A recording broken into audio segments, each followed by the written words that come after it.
बोलो जयकारा बोल मेरे श्री गुरु महाराज की जय। सौभाग्यशाली गुरुमुखो,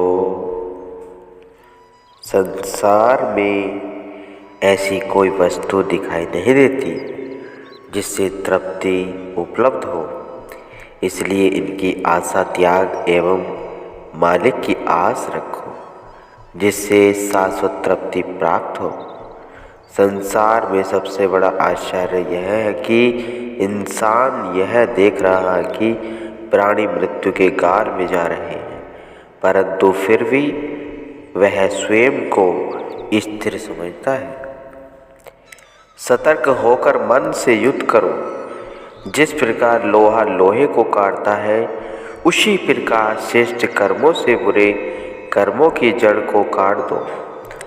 तुम अपना धर्म पूरी तरह निभाओ, दूसरों के धर्म में वादक न बनो। तुम उन्हें देखकर प्रसन्न होवो जिन्हें देखकर तुम्हारे मालिक प्रसन्न होते हैं। यदि हमें मालिक नहीं अपनाते, इसमें हमारा ही दोष है, क्योंकि हमने अभी तक मनमति का त्याग नहीं किया है और संसार में दुख सुख मान अपमान में अपनी सुरती को फंसा रखा है। हम करते कम हैं और मांगते अधिक हैं, किंतु उपलब्ध वही होगा जितने के हम अधिकारी हैं, इसलिए सदैव अप्रसन्न रहते हैं। सच्चे वैराग्य को संसार की अच्छी से अच्छी वस्तु यहाँ तक कि शारीरिक आवश्यकताएं भी बोझ स्वरूप नजर आती हैं। वे अपनी आवश्यकताएं इस प्रकार पूर्ण करते हैं जैसे रोगी औषधि का प्रयोग करते हैं। कभी कभी हम परोपकार करते रहते रुक जाते हैं कि हमारे विचारों के अनुसार कोई नहीं चलता, परंतु ऐसा होना नहीं चाहिए, क्योंकि संसार में हर प्रकार के विचारों के लोग होते हैं। दृढ़तापूर्वक बढ़ते हुए अपने उद्देश्य को पूरा करने में जुट रहना चाहिए। जिन्हें मृत्यु स्मरण है, वे अपनी आत्मिक उन्नति से कभी गाफिल नहीं होते।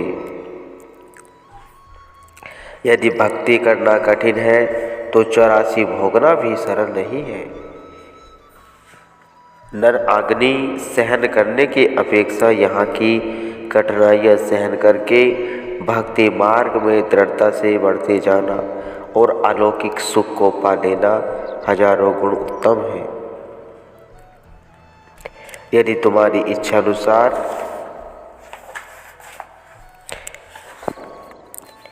सब कुछ नहीं होता तो दिल में कोई विचार न करो।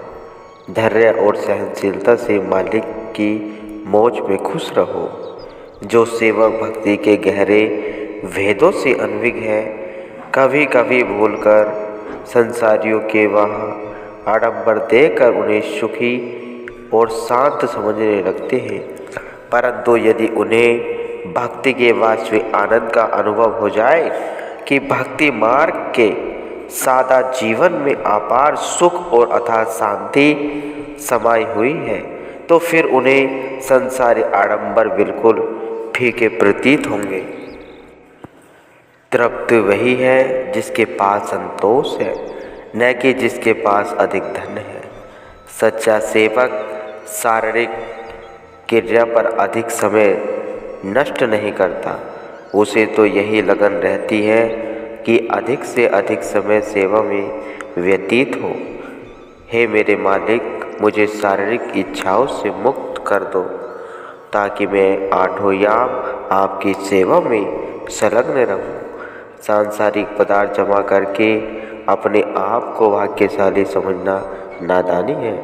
भाग्यशाली तो वह है जिसके पास सच्चा धन हो। सच्चा धन महापुरुषों ने भक्ति का धन फरमाया है, इसलिए भक्ति धन इकट्ठा करने का यत्न करो। शारीरिक सुख, इंद्रिया रस और मायावी सामानों की कीमत महापुरुषों ने एक कौड़ी डाली है। यदि हीरे जैसे अनमोल जन्म मनुष्य तुच्छ पदार्थों और क्षणभंगुर सुखों को हासिल करने में गंवा रहा है तो बहुत गलती कर रहा है। इसलिए ऐसे अनमोल हीरे जन्म को मालिक की अनमोल भक्ति में लगाना चाहिए। जिन्होंने भक्ति रस का पान नहीं किया उन्होंने मनुष्य जन्म ही व्यर्थ गंवाया। मन का कुछ भरोसा नहीं, इसलिए महापुरुष चेतावनी देते हैं कि शुभ कर्म करने में देर नहीं करनी चाहिए। जो कल करना है वह आज ही कर लो। जब तक देह का अभिमान है तब तक दुख सुख विसात होंगे। जब तक हृदय पावन वह निर्मल न हुआ हो, पाप मूल सहित विनष्ट न हो, मनमति का विनाश न हुआ हो, तब तक मालिक से धैर्यपूर्वक कृपा की याचना करते रहो। हे मन, कठिनाइयों के समय तूने वचन दिया था कि अमुख कार्य आगे के लिए नहीं करूँगा। मालिक ने तेरी आर्त पुकार सुनकर तुझ पर कृपा की, परंतु जैसे ही तूने सुख का सांस लिया कि अपने किए वचन को भूल गया। ऐसे ही वचनबद्ध न होने के कारण तू भगवान को रुष्ट कर लेता है और फिर दुखों के गर्त में जा गिरता है।